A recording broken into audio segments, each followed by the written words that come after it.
How to print from Canva. Hi everyone, this is Kate and welcome back to another video, and on this video we will learn how we can print from Canva.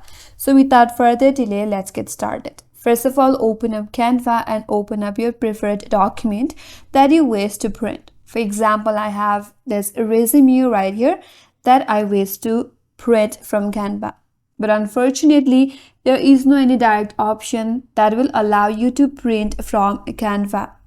Alternatively, you can download this document to your device and then print from there. So for that, what you can do is head towards the top right corner and click on Share button. There you have an option to download. Click on Download, and here you have to choose the file type. Click on this drop down. Since we want to print this document, so we will choose the PDF, which is best for printing. After that, click on Download. Now once the download is complete, you can head towards the downloaded file, and here is the file right here that I have recently downloaded from Canva.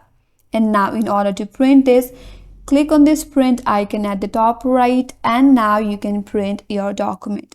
So that is the way to print from Canva, and that's all for today's video. Hope this video was helpful, and if you're new to our channel, consider subscribing. Thanks for watching and stay tuned for more videos.